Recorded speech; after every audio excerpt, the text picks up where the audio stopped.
Hey, everybody, thanks for coming out. Those on Zoom, thank you for coming out. I have known Tom Larwin since 1977. Hired on as a student intern at MTDB and got hired on as a junior transportation engineer, the official title was. And I have to say that of all the people I've known, with the exception of my wife, Tom's been the best I've ever had to work for. There's 2 meetings that I hope you're picking that up. He's just a terrific guy to work for. Our time at MTDB, I left to go to the trolley in '81, and it was just a tremendous feeling of group togetherness. We're doing something that nobody had ever done before. So we're boldly going where no trolley has ever gone before, to paraphrase a nice story. And with that, I do want to introduce Tom and give a little bit of background information on him that he sent me. Through no harm of his own, no fault of his own, he's from Chicago. And also probably no fault of his own, he's a diehard Cubs fan, except for tonight. I don't know. Probably got some cross thoughts. He went to University of Illinois, and then got a civil engineering degree there, got a master's from Penn State. I knew about Illinois, but I don't hear much about Penn State, so I didn't know you were a Nittany Lion.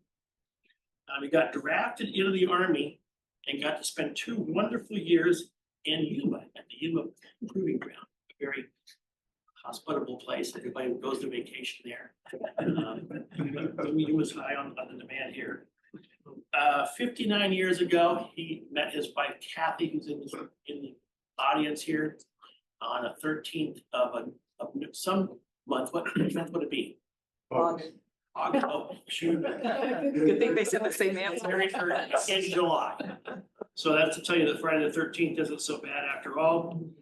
He was working in National City at trying to rework their. They had a private, National City had a private transit company, a city-owned transit company.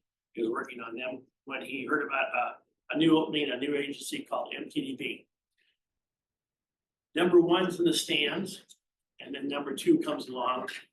And of course, I'm still number 1 in your hearts, I'm sure. And then he hired on as the director of planning. And then they hired Greg Thompson as a senior planner, and they hired me as a junior planner.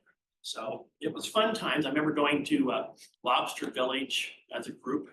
I remember going to your house and having an event there. I remember going to Rick Thorpe's house in Del Mar. So it was a very tight-knit organization, probably 20, 25 people. Everybody knew everybody, and it was just a wonderful time to work for them. So with that, I'd like to introduce Tom Larwin.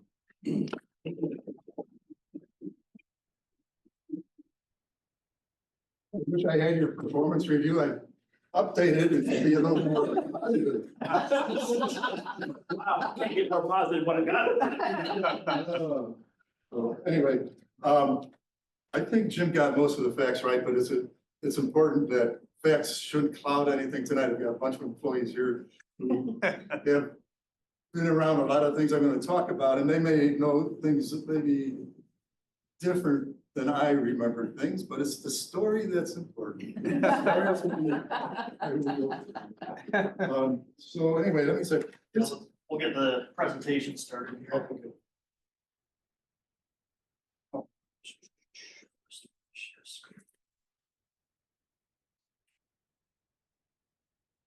This.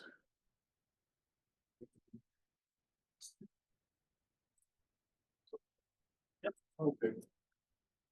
Oh, I'm sorry, leave it there. I'm just going to talk about 5-year period, 1976 to 1981. There's so much I could talk about, and trying to think of a concise presentation, I narrowed it down to these 5 years because so much happened in retrospect, and it was happening fast for us that were working there. 100% of our job was getting a project built by 1981. Yeah. And not many organizations had that kind of a transit agency building a project like ours almost anywhere else in the world was an existing organization that probably existed 50 or 100 years. We started out in 1976. And so there's so many stories. I'm not going to get into the construction. I'm not going to get in too much into the operation. I'm not going to get into the planning. I'm going to talk about milestones. And before I do that, there's a whole bunch of confluence of things that happened early on. And it's hard to know what would have happened without those events taking place in San Diego. We may have had a light rail, we may have a heavy rail, we may have nothing, I don't know. But I think some of these were not going to be ever repeated, and we took advantage of them, and it just happened. The key thing was it started with Senate Bill 101. Actually, in 1975, it was passed into law. That was the legislation that created the Metropolitan Transit Development of San Diego. And this little drawing on the left represents something that I passed out to staff when we opened the trolley in July of 1981, saying thank you for your dedication over the last 5 years. And I started thinking about the presentation, and it had all the milestones. And it missed a few, but it became the outline for my presentation today. So, but it started actually in 1975 with Senate Bill 101, and then below that are other milestones which I'm going to go through. Senate Bill 101. You passed one. I'm sorry. Back up, you passed one. Want me to back up? Yeah, one. There you go. Oh, I'm sorry. Oh, did I go two? Yes. Yeah. Just push the button once. Tom. I missed the most important slide. He's looking down at me and said, yeah, I knew you did. I took care of it. Anyway, this guy was the key. He developed the legislation in 1975. He gave an address in June 1975, first light rail transit conference that the Transportation Research Board held. He gave the keynote speech, and it was about light rail transit, a modern renaissance. So it really started with him, Art Bauer. Art Bauer was his key member of his staff and wrote most of that legislation. But they developed SB 101, and you can call him the father, grandfather, the parent, whatever. Without what he did, I don't know that we would have ever had the opportunity to do what we did. And it started in 1975. So Senate Bill 101, the key things is it created this new board. It was for a specific purpose of developing exclusive public mass transit guideways. It was to give priority to existing technology off the shelf. It was to give priority to using existing transportation rights of way. It also gave us the responsibility for transportation technology performance criteria, determining the design of the system, and it gave us the money to do it, the programming of the money. The last thing that I didn't know when I took the damn job is there was a drop dead date. If we didn't do it, you know, I just moved the family down to San Diego. If we didn't get a project going, it within a certain amount of time, we were going to fold. Anyway, we didn't fold. So this is January 1, 1976. The legislation passed. It became effective on January 1, 1976. So this is the org chart that existed then in the first business card. The org chart had a board of directors, and that was it. And that's the business card. It had the name and then San Diego, California, and then the zip code. That's what you started out with in January of this new legislation. We had no office equipment, no staff, no policies, no phone number, nothing. And then it dawned on me when I was putting this together, we did have something. We had all we really needed, and that was SB 101 and the powers, the development powers for planning and programming, and it gave us the dollars, enough dollars so that we could get going, given the opportunities that we were going to have. So we go back to here, the first year, 1976, MTDB startup. In January of that year, the first board meeting was held. It's an 8-person board, 4 from the San Diego City Council, 1 from the South Cities, 1 from the East Cities, the county board member, and then 1 appointed by the governor of the state, 8 members. Mayor Pete Wilson of the city of San Diego was elected chair. The lone staff, the staff for MTDB were a couple of members of, one was a member of Mayor Wilson's staff. His name was Mike Madigan, and the second was a member of the transportation planning staff, that was Andy Schlaffer. So they really were the ones that got it going. They were quote unquote MTDB staff. In the spring of '76, CPO at the time, MTDB took responsibilities away from, functions away from CPO. And that created some conflicts. And so in the spring of 1976, the city staff that was being representing MTDB developed a memorandum of understanding with CPO. And it worked very well. It got us going. It kind of built bridges between the two agencies. CPO is now called Sandag. In the summer of '76, the first staff was hired, and Deborah Gunn was the first person. I think you were working at the city of San Diego. I was one of the loan staff. Okay, loan staff from the city, then we got the first MTV staff that was hired.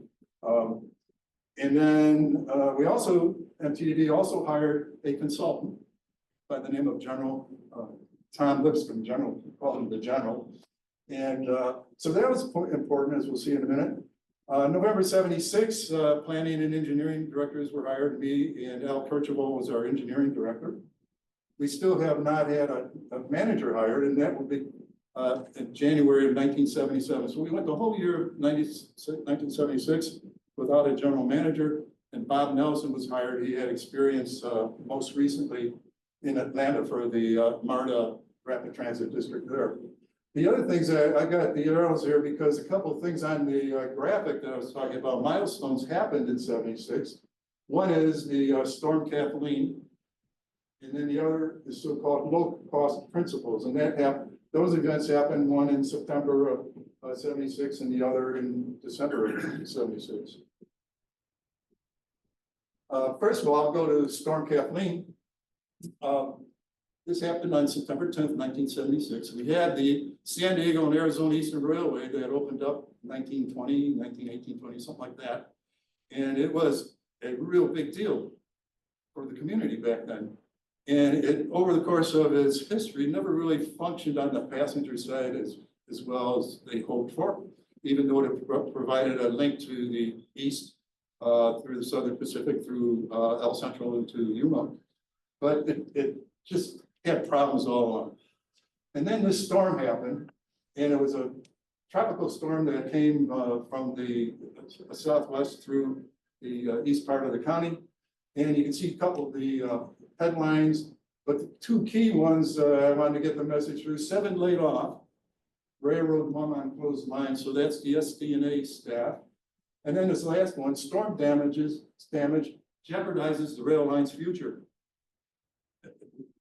That was our opportunity. How, if that didn't happen in September of 1976, I don't know, would the railroads be operating? It had a lot of problems, physical problems in its history, maybe not, but it also led to our acquisition of the railroad. And that's another opportunity that doesn't come along too often. Low-cost principles is the next one. So this is feasibility principles for a rapid transit project in San Diego. The General Lipscomb, led a workshop in August of '76 where these principles were developed. Through a workshop. I put this other thing in. The next one is a quote from Greg Thompson. Greg was one of our planners at the time, senior planner, very creative guy, knew a lot about public transit. Anyway, he described General Lipscomb this way: a short, peppery, grandfather-looking man with an impish grin, white hair parted down the middle, wearing granny glasses and speaking with an authoritative Georgian drawl. Yes, sir, he really did. But he got the board in December to adopt feasibility principles. And it was an 8-member board. They were new to transit, most of them. And it got them thinking about the concept of low cost, high speed. You wanted to be attractive to people who were going to use public transportation. That was mainly what the principles were. And those principles then set the stage for us doing what was called the Guideway Planning Project over the next 2 years. I'm not going to go through much of that because that was kind of an alternatives analysis, and we looked at, could we do the same thing with bus as we could with light rail, that kind of thing. But anyway, he really got us going, on the, planning side. And then we get to 1977, Bob Nelson is hired. Bob Nelson said, these guys don't know anything about transit. Let's schedule a trip and we get the board to go on it and key staff. And he set up one for March of 1977, went to Canada in the northeastern part of the United States. And then in September of 1977, there was a European trip. I didn't go on the one through Canada and northeastern United States, but I did go on the one to Europe. And it was very valuable. 6 of the 8 board members went, on each one of them, the same 6. It was valuable because you had 6 board members that got to know one another. They got to see transit in operation in a whole bunch of different environments, primarily light, what we now call light rail transit, operating with on streets in the middle of downtown Zurich, for example. Got to see a number of German cities, but it was very, very important. And again, it's a event that if it didn't happen, I don't know what would happen, but we needed 5 votes out of 8 members, you know, and that can get kind of tricky. So it became a pretty important part of what happened. Then we get to 1979. Now we're getting into where we have a project, but we need some actions taken care of. We don't have the jurisdiction to place light rail transit on a street in San Diego, so you need the city council to approve it. So we go before the city council in July, and they had a 9-person council at the time, and we lost 9-4, 5-4. 4 of our members from the city of San Diego were part of the 4, the only 4. And so we had to get another vote if we were going to come back. And so there was also this layoffs and gag order. I went back to this, I didn't know, but so you had all these kind of headlines after that meeting, but the one at the bottom is Metropolitan Transit Board plans for own demise. So it said things like this, let's see, the board members are taking reluctant steps to close the agency while clinging to the hope that the city council will reconsider a downtown to San Diego rapid rail passenger line. But Robert Nelson, MTDB General Manager, has already drawn up a whole list of things that are being done now in case the agency ultimately goes out of business. I have assumed that we will step down to 4 or 5 people within 4 months if the Guideway project is not implemented, Nelson said. Anyway, it's another event that we had to go through. And so the reason I'm not talking about the planning and the engineering is this is the kind of stuff was make it or break it for a project. So then we get to October, 3 months go by. We have to go back to the city council. We lose one of our positive votes. Chris Harrell, a councilman for the city of San Diego, had some problems. He got removed from office. Lucy Kalea comes in. So that was one of our positive votes. So we had 3 votes for sure. They weren't going to change probably. And then we lost one and we didn't know how she would vote. And we had to get a couple more votes. The city council was mostly interested in what's called a long-range financial plan. They were concerned, even Pete Wilson, one of the positive votes, that we could not afford to operate the system and operate San Diego Transit Corporation. San Diego Transit at the time had the highest bus driver salaries in the United States at that time. And so it kind of was a negative financial situation in the political circles. And so we had to come back and prove to their satisfaction or to satisfaction of a majority of the council that we could afford to build the light rail system and operate the light rail system and not gut San Diego Transit.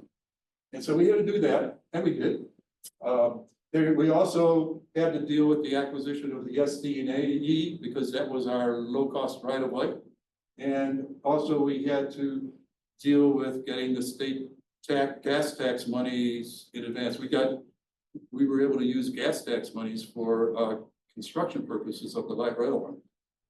So we got all those things kind of off the checklist. The rail transit plan was okayed by the city council, and we're kind of on our way. Then we had, And then we had a couple of other things in 79 then we had to deal with. We had to get the Interstate Commerce Commission to approve the sale of the SD&AE right of way to MTDB and okay a contract operator. We had to get the California Transportation Commission to okay the advance on the money for the project for construction. And we also had to buy the railroad. And so in November, our chairwoman at the time, Judy Bauer, presented a check for 18.1 million to the SP, took care of that. The Interstate Commerce Commission in August approved the sale, and the CTC approved the construction money. Actually, it was February and March, took 2 meetings. So we're on our way. Then we get to this next one, and that's staying within budget. Again, our project was a single purpose for the whole agency. We had to coordinate the financing of transit operations with San Diego Transit and the other operators in our area. But other than that, it was one project. And so the board agreed that we should have some incentive for the staff to stay on time and on budget. And so they created a pool of money that would be available every year that would be released if we were on time and on budget with the project. And so it was neat. It doesn't happen in public service too much. And the other thing is the person at the top of the organization chart would get the same amount of money as the person on the bottom. So it was equal. Everybody, and I thought in retrospect, it really helped form the teamwork philosophy even more. Because everybody was getting a share of it. So, but virtually everything every employee was doing was dealing with the project implementation, whether it was a planner or a lady secretary doing some typing, it was all related to the project. So I thought that was important. Then in the middle of 1980, I had time on my hands, and I, I never looked back at this stuff. In 1981, we opened the trolley. We were doing other things. We had other projects we were working on. I never went back and thought about all this stuff until 2 weeks ago. And then I started looking up this one article by Neil Pierce in July of 1980, and I found at least 40 newspapers in the United States that had his article. This is some of the headlines for those articles. We started getting this attention. We were going ahead without using federal money. We were bringing a streetcar back, trolley, whatever you want to call it. We were getting it done in a fast pace. And so this just part of the 40 newspapers. The other thing I'll go back to a little bit later is the Tijuana trolley. And that was another thing that was going on, and I'll cover it a little bit later. But we had a reporter in town, what's the guy's name? He wrote the column. Anyway, he called it the Tijuana trolley, and for those few years we had it called the Tijuana trolley. And anyway, that's a story I'll get to a little later. So anyway, we started getting a lot of news attention. Then we get to the delivery of the cars. We're now in 1980. In the middle of 1980, we're going to get our first car. And Maureen O'Connor was our board chairperson at the time, and she had very strong feelings that one, no one should know about the color, and two, she's going to pick it out. And she picked it out, and red became the color. I think it was primarily related to the Los Angeles red car type of feeling that people had in Southern California, and they usually had a positive feeling about the red car in Los Angeles. Anyway, my job was on the line if the color got exposed. In the meantime, our marketing people couldn't do anything. Every time we showed a vehicle, it was black and white on any of our material. She paid personally for special design. And so I had to go up to San Francisco with these boards, 3 or 4 of them, with the color of the trolley on them in a big package. They were I met the guys from Siemens. Siemens were the car builders at the airport. We're there in the pickup drop-off lane. He opens the trunk. I open up we're opening them, it's like a drug deal. You know? And I'm showing this is what we want. And I leave it, it's red, and the lettering was gold, but that was how the color got selected. The board never, ever made the decision for the color red. So anyway, that's the reason red should. But then in July of 1980, Sholey, the reporter, comes up with this article, Shutterbug sheds light on trolleys. And somebody, I never found out who it was, went to Europe, went through the factory and saw the cars being made, and they were, a photograph was back in the newspaper and they were red. Anyway, just another story. 1980, formation of an operating union. So again, we're MTDB, we were development agency. There was no reason for us to be the operator. We could have been the operator. So it could have been us. We could have, in most transit agencies, it would be the transit agency that's currently operating. San Diego Transit could have been the operator. We could have had a private contractor, that's done once sometimes, or it could be a new entity.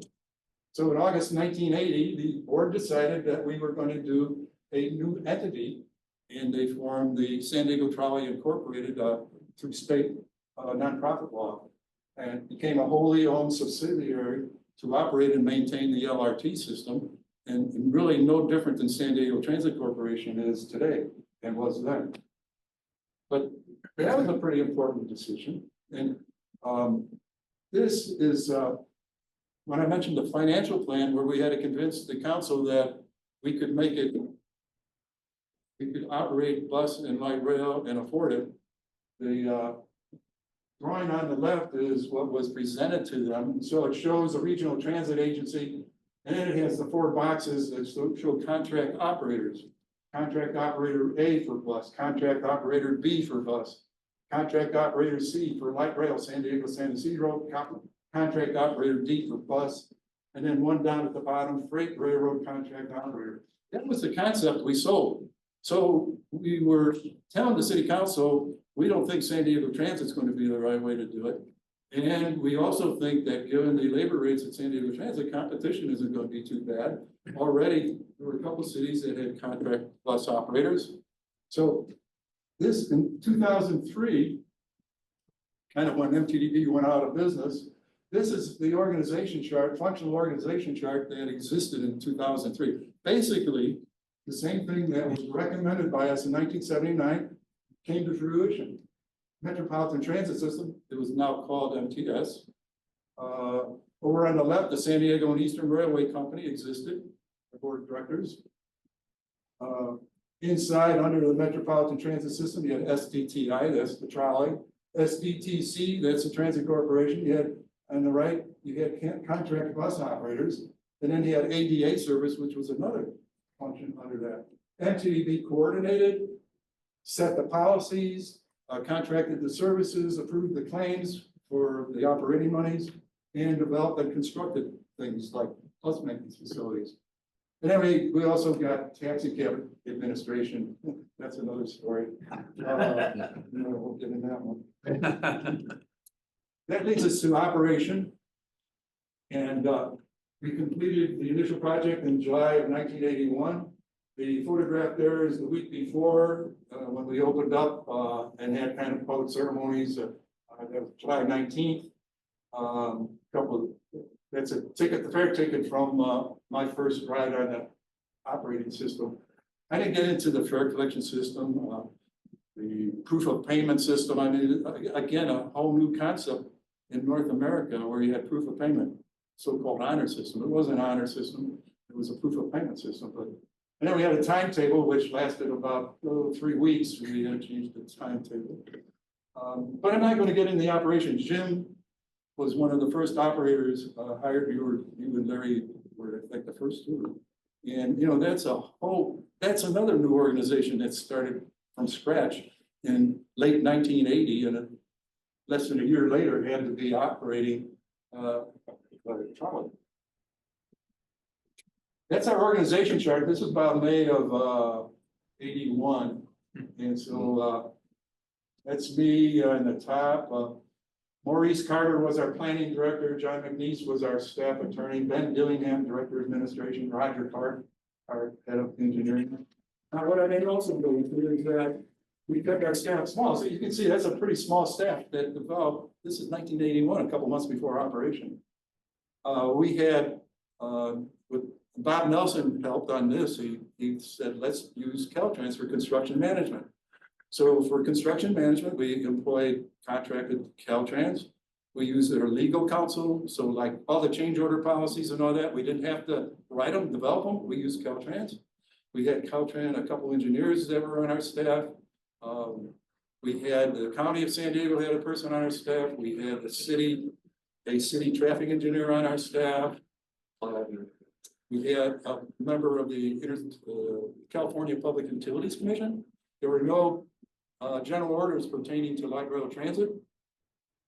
We were the first entity in California to have it, and so we had a California Public Utility Commission member work in our office for 3 months to help write. We helped him write the general order. But that doesn't show. Well, actually, the two people on the right-hand side of the chart there, Dick Weaver and Jerry Smith, were both Caltrans employees. But everybody else, that was our MTDB staff at that time in 1981. So that was after Jim left. Got Bob Robenheimer. Bob. Hey, Bob. Deborah Gunn. Dennis. Yeah, Dennis. Yeah, I'm in there. Anyone else on this? I do, I wanted to do that, promise Kathy, I would do it, shows you what 59 years of marriage would do. Ben Dillingham was our finance director then. And again, I haven't had time and I haven't taken time to go back and look at things from that era, but Ben gave me a poem, well, a song, and it's called the MTDB Anthem. And it's to the tune of I've been working on the railroad. You'll have to excuse me, I'm not really a good singer. And it's titled, I've been working on Tom's Trolley. So here's verse 1. We've been working on Tom's Trolley all the live long day. We discovered trolley power, the red car is here to stay. Can't you hear Marina shouting as now belt starts to mourn? We're on budget and on schedule, so Tom can't blow his horn. Tom, go on and blow, trolley's gonna grow. Tom, go on and blow your horn, horn, horn. Tom, go on and blow, trolley's gonna grow. Tom, go on and blow your horn.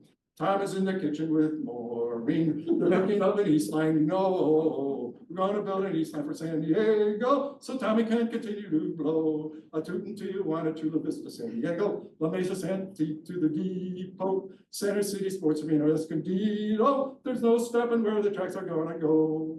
We'll keep working on Tom's Trolley. The voters will say yes. The South Line's only the beginning. Light rail is coming your way. A regional system is our mission. Transit is reborn. Where once I spoke of Mills Folly, no one dares the scorn.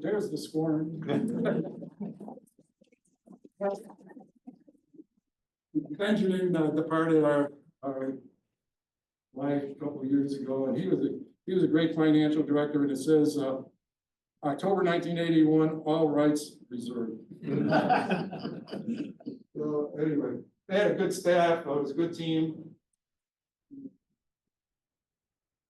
Maurice Carter just sent me something too. Maurice Carter up there. I'm not going to read this. Thank you.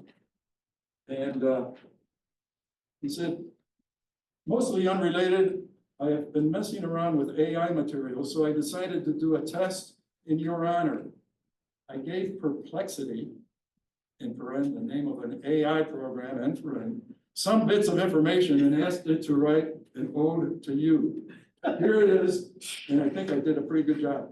Anyway, it's an ode to TFL, the builder of San Diego's rail. So I'm not gonna read it to you. And here's the staff. This includes some of the trolley staff.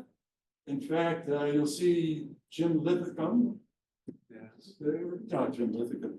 Jim Lundquist, Jim Linthicum came later. And me, so Jim, Deborah, Bob and Robenheimer, I'm standing to his left. yeah. We had Bob Robenheimer and Deborah Yeah. and Dennis. So Langley Powell, the black man, is, he was the president, general manager of San Diego Trolley. So there's a bunch of San Diego Trolley people that are. Oh my gosh, that's me dead center in the back. Yes. Yeah, next to Tom, What a handsome job. nice haircut. Wow. I didn't even recognize, look at the beetle. I did not recognize myself. Hilarious. Anyway, that was early 1981. It's a good crew. Pete Sears. So I want Yeah, to mention sure, sure. the name Tijuana Trolley. We didn't really like it. We kind of thought it was a negative term. And then it was hard, everyone was calling it Tijuana Trolley. As you saw, the newspaper articles in other cities were calling it the Tijuana Trolley.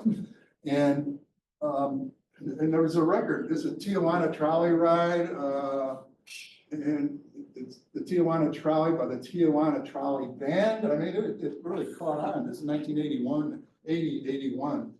And you can see a couple other names I threw in here. I don't have all the ones we tried, but we had a consultant, and one of them was Traxi, and another was Comet. But there was a certain number of people that wanted us to be like a metro. And you have metro. Well, with MTS, we kind of did go to a metropolitan transit system. But the other thing that happened is Senator Mills didn't like the use of the term trolley because it's trolley doesn't have a trolley pole, it's a pantograph, you know, and technically it's not correct. And plus the trolley in former times was made fun of in comic strips and all that. So we had a consultant come in, and the conclusion was, this consultant said, you're probably, it's always going to be called trolley, and maybe the best thing you can do is call it the San Diego Trolley. Yeah. That's what happened. We called it the San Diego Trolley. Now Mills kind of did not like that at all. I shouldn't say could. I mean, he left some notes in my inbox that I don't know. Have you been in a fight with somebody you didn't like, and they maybe lost their cool? Well, he wrote things in there that I've never heard before. But anyway, we prepared that over time. But anyway, that's another thing that stands out to me. And when I think back to something as simple as the name, created a lot of emotion. Here's another slide, because now after 1981, we started looking at other things, other extensions. And this one, you can see El Cajon. So I'm not sure the exact date. Second This guy. is now where I think it's American Jim. Plaza is, where we diagonally go through from C Street on the right to Broadway on the left. And so this was the station that existed for a number of years in the 80s. But you can see some of our members. I think this is Deborah Gunn and her husband Ken. And I think that's DJ Wall, Nan Lee, Jack Limber. Oh, yeah. But it was posed shot, as you can tell. But anyway, we got into extensions. And this is now 1981 to 2003. And it's a chronological listing of what MTDB did after we opened up the trolley. So 1981, we opened up. 1984, we had to double track the South Line because our headways were getting really messed up and travel times were being impacted. 1986, we extended east to Euclid. 1989, we extended further east to Spring Street. 89 to El Cajon Transit Center. So yeah, we did a lot. MTDB did a lot in 2003. Transit centers in 1975, 0. 2003, we had 19. Buses went up 50%. So we tried to keep the bus system not only healthy, but expanding. Bus maintenance facilities went from 1 to 4. And then we had a metro system. Everything was coordinated under MTDB, and after that, MTS. And then after 2003, the next two projects were completed by Sandag, and Jim Lincoln comes here, and Jim was involved in, were you involved in our 81 project, Jim? Absolutely. Yeah, okay, so Jim Starting came on at the summer of Caltrans. '80. So he's been in all those projects, right? Then I went away for Oh, 20 you were- years. Oh, yeah, okay. But then at Sandag, yeah. So anyway, MTDB, when I look back at what we accomplished, I think we did a pretty good job and pretty proud of it. I want to close with this. This is 1981. The right-hand side is, that was in the newspaper in July of '81, and it was from the Railway Museum Association and saluting the San Diego Trolley. And mentioning an exhibit across from the Star of India.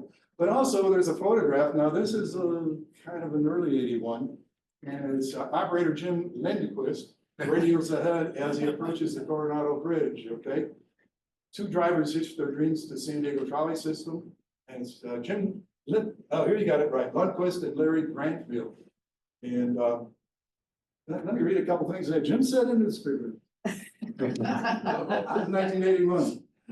Lundquist's life has been intertwined with the rail since age 12, when the San Diego native became a member of the Pacific Southwest Railway Museum based here. He stayed with it and at 25 as president. He was a transportation major at San Diego State, class of '79, and sold tickets at Amtrak stations throughout the West. One summer, he toured the country on an Amtrak pass and went out of my way, that's in quotes, to ride the various urban rail lines. He praised those in San Francisco and Boston and gave New York's high marks, even though he was mugged on one of the city's notorious subway cars. 2 years ago, he landed a job as a light rail system planner for MTDB. Now he is retiring his calculator and business suit for a while at least. Lundquist considers his new post a welcome diversion from the restraints of an MTDB office job. That's not Very restraining. It was such a pressure cooker time. But there was more to his decision. He is eager to further his transportation career and believes a stint as a motorman broadens his experience. I helped plan the system from scratch, Lundquist said, and now I'll help operate it from day one. It's a great opportunity, and for where I am in my career, I'm pretty pleased with my progress. Lundquist's first day on the job was Monday.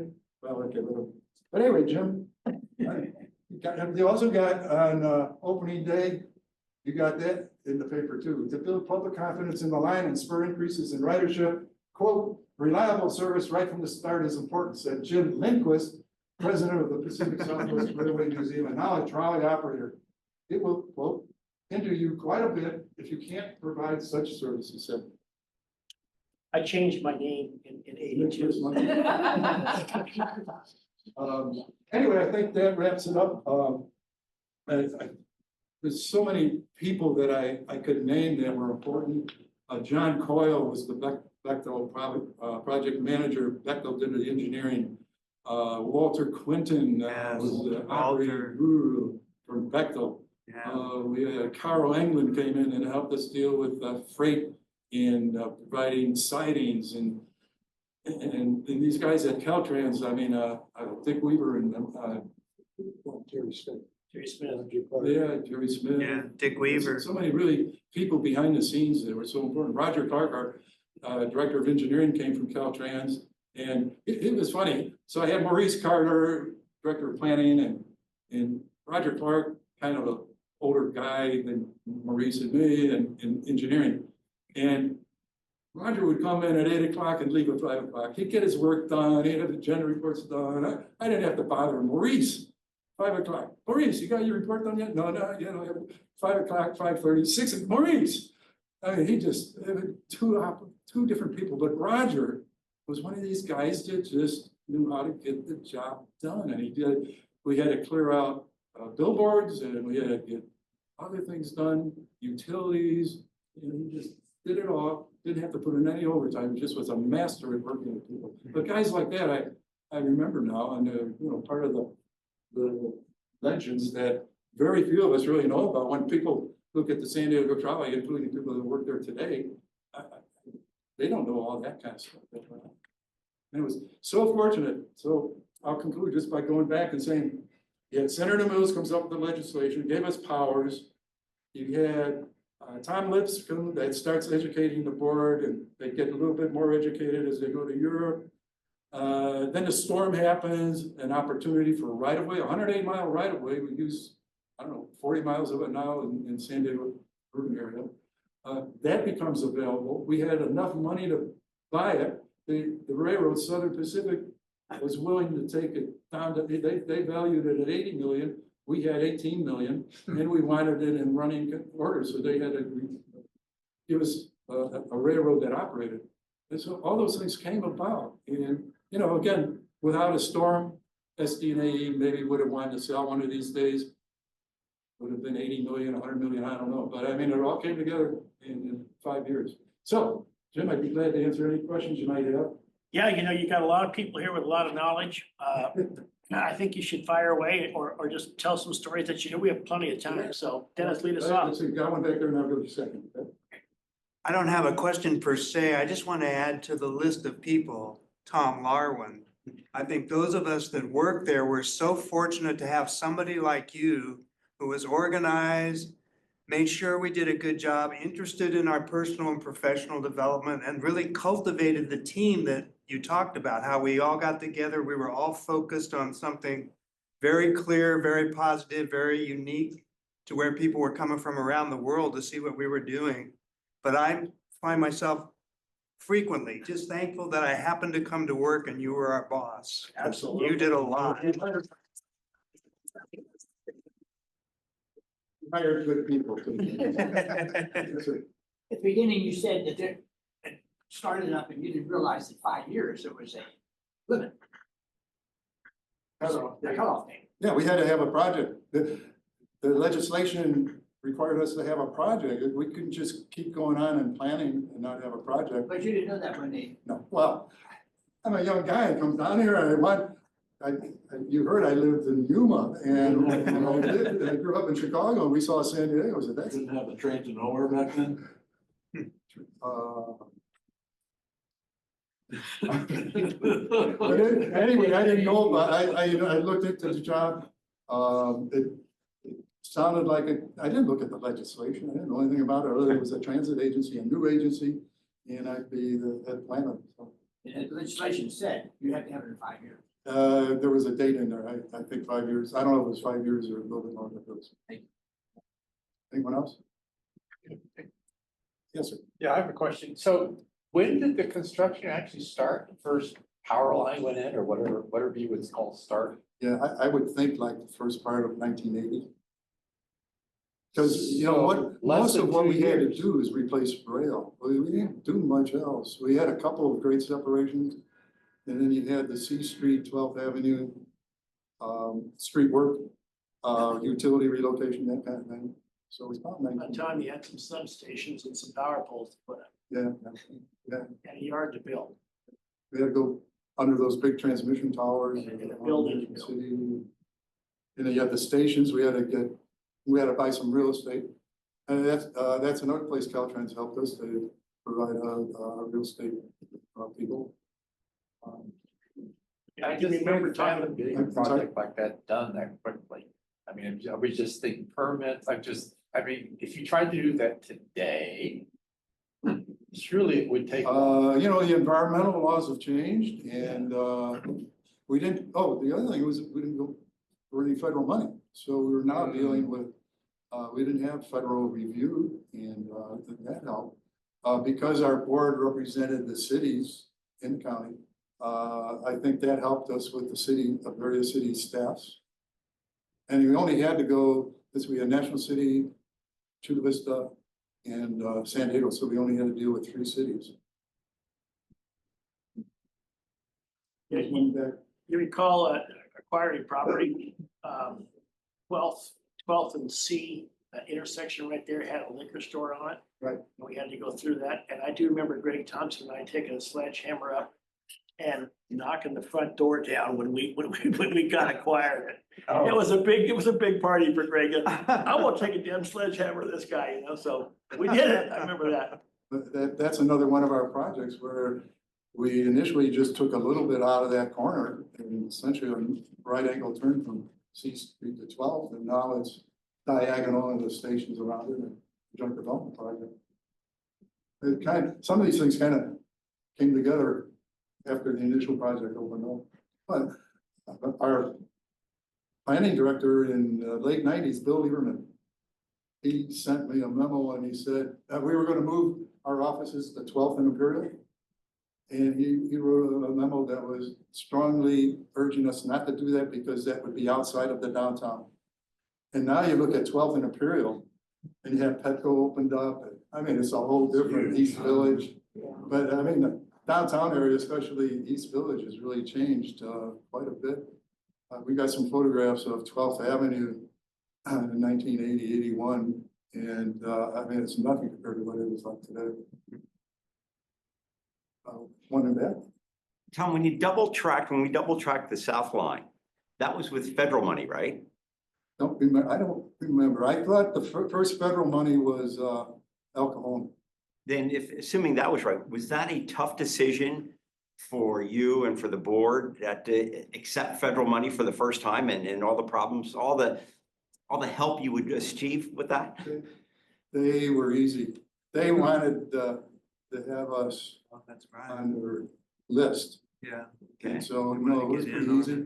In fact, one of the problems we had was we finished under budget and they investigated us. That's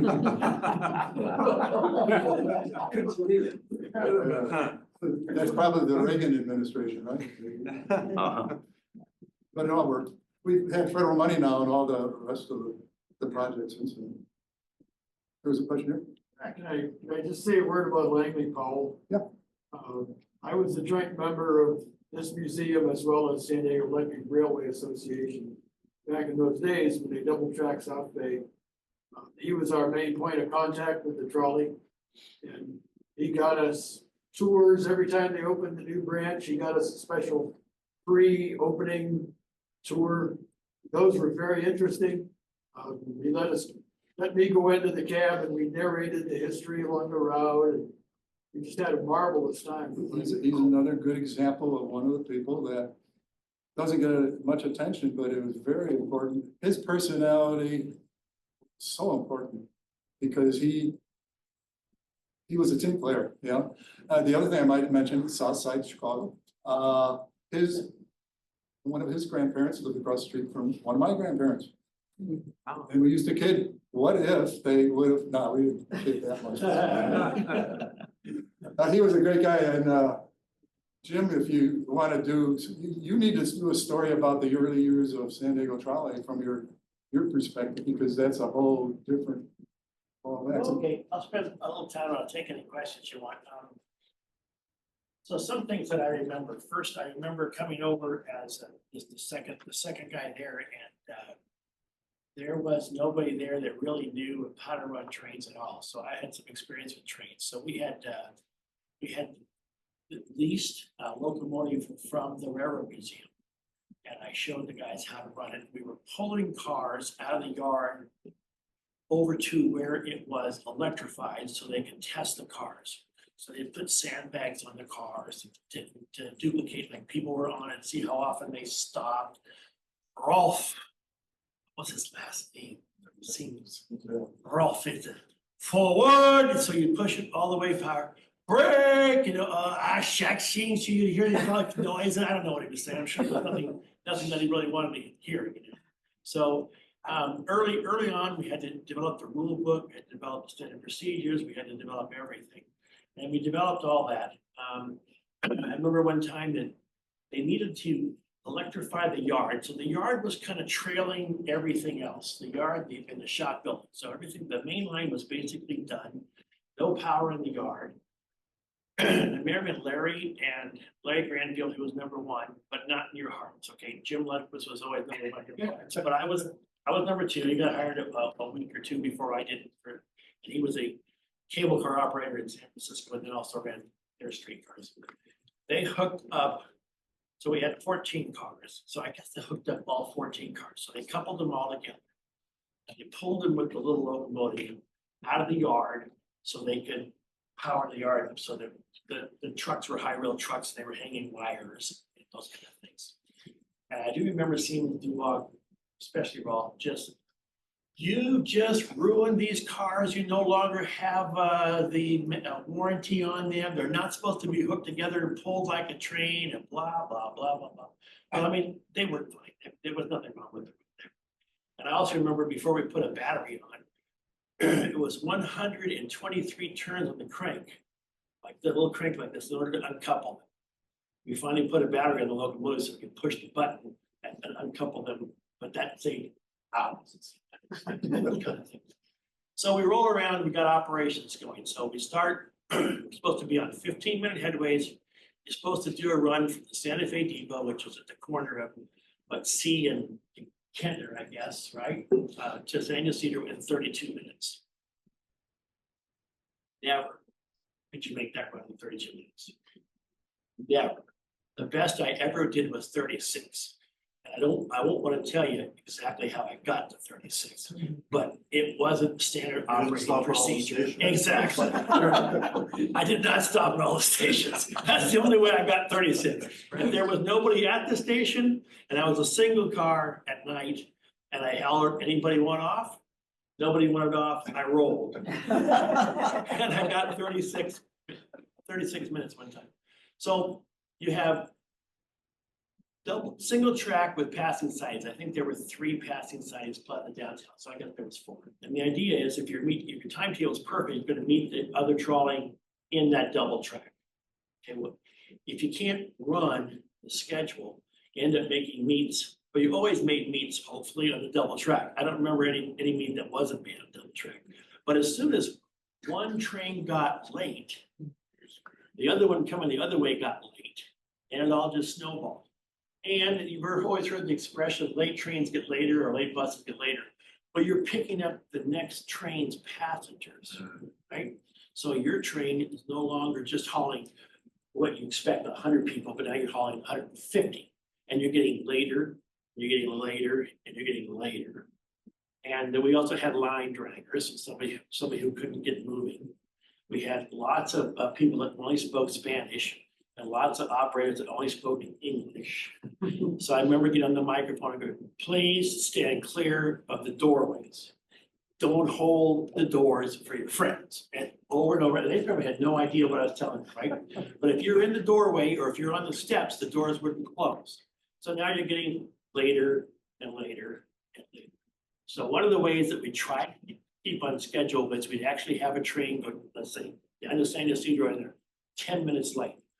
We have that train go nonstop, let's say 8th Street or 24th Street to try to get back on schedule. But there just wasn't any way of getting back on schedule. So 3 weeks in, let's say 3 weeks in, we changed to a 20-minute headway and gave us more time to run. And that was a whole lot better, a whole lot better. In those days, there was no air conditioning in the cars. They had a really nice front glass windshield, really nice. And it was the hottest summer I can remember. So you're waiting at the station for a late trolley coming the other way and the sweat's just pouring off of me. That's why I look so thin in this. Probably lost 20 pounds. I do remember that we hired, I think 14 operators initially. One of them didn't come, so 13. And when you changed the headway schedule, you need a lot more trolleys for some reason. I have to try to figure out why that would be. But we ended up not having enough operators to run the trolleys. So I think we went 7 or 9 weeks in a row with absolutely no days off. So we had a dedicated crew also that was trying to make the system work. Everybody felt like we got to make this work. This is what we're here for, trying to make it work. And almost immediately I saw Wally Barber's guys out there starting to double track in. And I remember going by on the microphone saying, hello, Wally, or hello, Jose, or because I knew them all. Wally Barber's a life member of the River Museum, has been around since day one of the River Museum. And that was fun to watch them do that. And I have a lot of respect for people who can run trains or buses, but specifically trains, because you're not a lot of traffic, not turning here or there. Day after day after day after day. This isn't changing, folks. And I have no idea personally how they stay awake. I tried. It was fun for the first Actually, it was fun while they were double tracking, because every day something new, something was out there. But holy smokes, after that, this was not the job for me. And I have no idea how these people do it. I don't know. There's plenty of people doing a routine job every single day, and that's not me. I need a lot of variety. So I was very thankful when I got a chance to go to the county and work for Herb Rosenthal. And did enjoy my time at MTDB, and definitely enjoyed my time with the trolley, some of it anyway.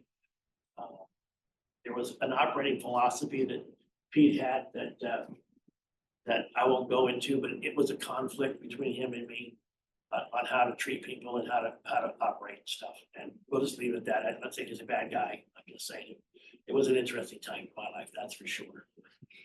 I was just going to mention when you talk about the vehicles, the light rail vehicles had no air conditioning, Right. but they also had steps that would fold out. And after the doors open, and then we had wheelchair lift. So you talk about taking time. Sometimes the steps didn't come back, they'd stick or whatever, or you had a person on a wheelchair, or, that took a couple of minutes, and so you had that. The other thing I want to mention is, we bought 14 cars without going low bid from a German manufacturer. If we would have been taking federal money, we would have had to go low bid, and we would have had to go buy American. And we were so fortunate to operate it at that time. And so those 14 cars are now in South America. Some of them are in museums. But in fact, we retrofitted them with air conditioners. Yeah, you did. Yeah. And the lifts, it's a good point, because the first lifts took 92 seconds to go from folded to the ground. And the person put the wheelchair Because the on. cars now don't have lifts, No, they're they don't. level with the track. They're level And then with the 92 track. seconds to come back up, and then some time for them to situate. So if you had a wheelchair pull into the station, you're down 3 minutes. You drop the person back off again, you're down 3 minutes. So that's 6 minutes down from one wheelchair. That's killer. The other interesting thing, in 3 weeks, we had to change the schedule from 15 minutes to 20 minutes. We didn't receive any negative publicity. To the headlines. So I get a call, Larry and I are gonna be photographed 2 weeks or 2 weeks before the trolley was gonna start. So I had a nice flowered shirt, collar. Normally I'm wearing a t-shirt, collared shirt, probably the only collared shirt I own. So I put it on and they take a picture. And then I remember that in those days they had both the Union and the Afternoon Evening Tribune. And I'm walking downtown, and in the box selling the Evening Tribunes was a picture of me on the front page with this flowered shirt. It said, "He'll ring the bell." That was the headline. Well, people couldn't stand the fact that I was in this flowered shirt. I don't know what he has against flowered shirt, but sure. But within a week, everybody had company uniforms provided by the company. A certain shirt, a red tie, which didn't last very long, certain slacks, they were cleaning them and one of those kind of things, but bam, came fast. Came fast. I remember just cruising by, it's like, that's me in the front page, It's like, wow. I still remember those days. It was fun. I enjoyed my time working for you. I enjoyed my time working for the trolley. And I've enjoyed my other opportunities, but nothing beats working with you and the team from 77 to 80, 80, 81. That was just a wonderful time, and a really great guy. Any other questions? One quick comment. Okay. I had Jim Mills as the featured guest speaker at a history conference 40 years after the beginning of the trolley. Okay. He was still upset about calling it San Diego Trolley. If you were on his list, he never forgot, and he was our board chairman, and he was getting paid full time. He was essentially a full-time employee. So he was in our office. Yeah, the chairperson of the board in our office. I don't know how long, 9 years he was our chairman. And we ended up getting along okay, but he never paid for a lunch. You know, he's Scotch. He's the smartest man I think I've ever heard. Tom, Absolutely. the thing that the female employees is he would call up and he'd say, Tony, I have a coupon for this restaurant. And then he'd take the coupon and I'd pay for the rest. Okay, Judy Leitner. Yeah, question? Yeah, I'm struggling with, you, so you said one of your concepts was low cost, and so my cynical part of me, well, but everybody said they want low cost, I mean, so if it had been quote low cost, then what would it have been? Well, the low cost, I don't know, it was 5 million a mile. It was low cost for a rail system.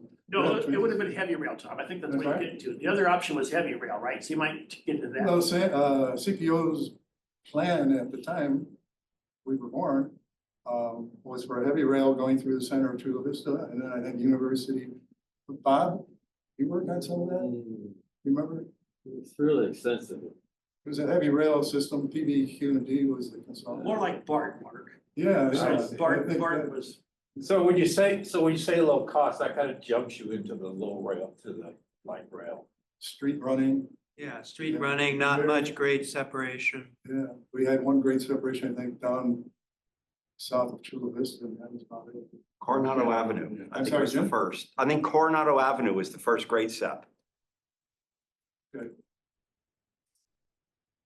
Tom, I have a question about when you took all those 6 board members to Europe and they're all together and they get to know each other and it helps with the joint decision and everything, but was the Brown Act not in effect? Oh, come on. You know, no one's ever asked me that question in public.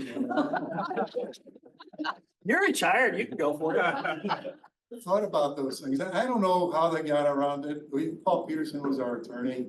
I'm sure he had some kind of an opinion that made it okay. They weren't making any decisions. Yeah. I don't think it would work today. Yeah. But it was pretty important. Sorry. Was I impressed? European system. Very much so. Yeah. Well, and they really extended them out to the suburbs. They didn't have freeways going into center city. And so their rail systems were a lot more functional than ours because we have to compete with the automobile where we go. I was very impressed with that. You know, Tom, what I noticed when I traveled to Germany 15 years ago, I guess, and they were on time, right? Well, we pulled into every station and waited somewhere between 45 and 60 seconds. They had that much dwell in their schedule. So a trip that should have taken 25 minutes was taking 35 because they had all that extra time in the schedule. Yeah. So I became unimpressed with their on time because we did not have that in our schedule. Yeah. You were rolling. But when I was using on time here, I was talking about project. No, I know that. Yeah, I I know think in that. the schedule. The other thing that I noticed is in Europe, you've got a culture that's used to it. They get on and off, they know how to use the system, they use the fare system, all that. We had to go through all those stages. We had a fare collection machine, and so it was off-board fare collection. You could have a ticket that could be canceled, or you could buy your ticket at the facility. And so one of the problems was we counted on the Susan B. Anthony dollar being used. And that didn't work out. Then you had to have change machines. The other thing is, it was kind of screwy in terms of what do you do first? And so we had what do they call those groups where you bring them in and. Focus group. Yeah, focus group. But we had mature people. And we tried those out, and their recommendations. And finally, we went to a 5th grade class in a school in Chula Vista, and he had kids. And that's what we ended up doing for the fare collection system, to make it in with a circle 1 and a circle 2 and a circle, because everything was kind of screwed up. And so we had to do things like that.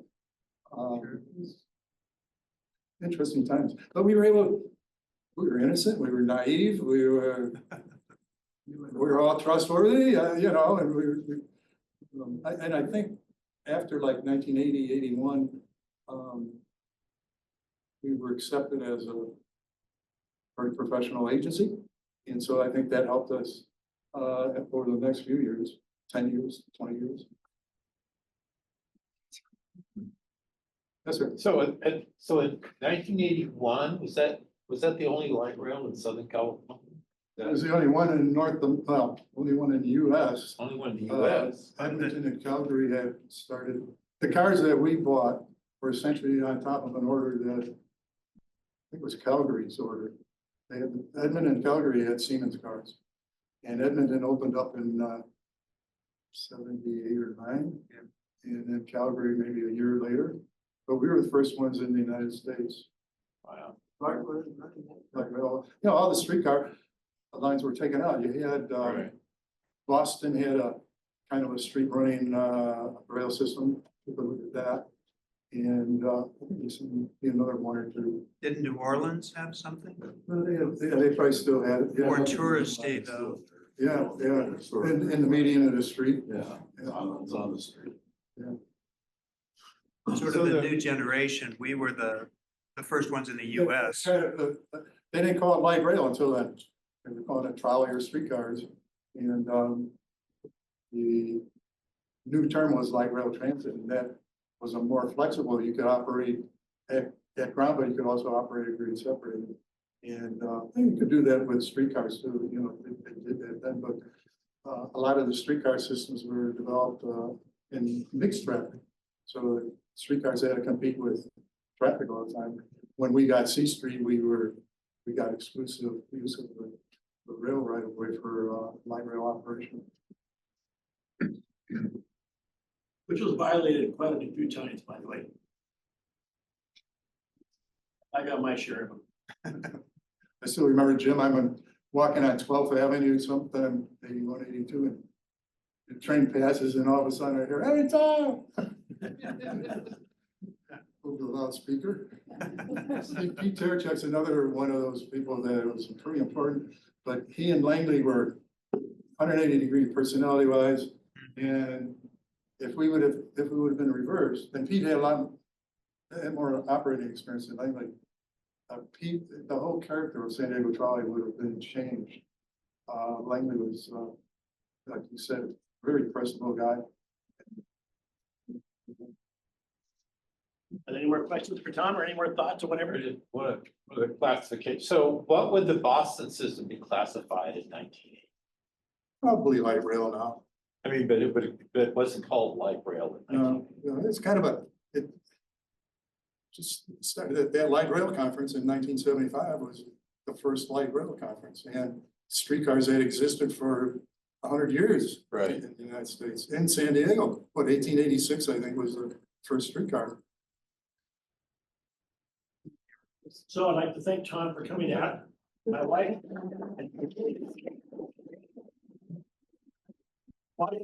Slaved in the kitchen at home on Wednesday making chocolate chip cookies. I slaved to going to Albertsons to get some water. So please hang around and chat, and we know a lot of us have a lot of history. I'm gonna finish with one final thought. You talk about trustworthy or whatever. So Tom, we had bought the railroad from Southern Pacific, and we were gonna wire money to San Francisco at $100. Instead of $18.1 million, it cost us $100 to wire 18 one certain percentage. So I remember Tom telling me that. I heard about it. I went to him and I said, Tom, I said, why don't you let me take a check to San Francisco? I'll go up on the weekend, stay with a friend. Airfare was $49, $100. I'll take Monday off. I'll go into One Market Street and drop off the check to Krebs. And I'll stay for the Charger Raider game over in Oakland Monday night football. Then sure, go for it. So I went for it. And I remember I'm sitting there in my Charger uniform at the Raider Stadium and thinking like, this isn't gonna be well. But the Chargers got kicked big time. And so my friends around me, I had never met before, were very cordial and like, wow, you must be feeling really bad, your team's doing bad or whatever, you know, so it worked out really, really well. I got a free trip to San Francisco, so I appreciate that. And with that, I thank you for coming out. Thank you. and help yourself to whatever you'd like to do and have interaction amongst yourself. Thank you, guys.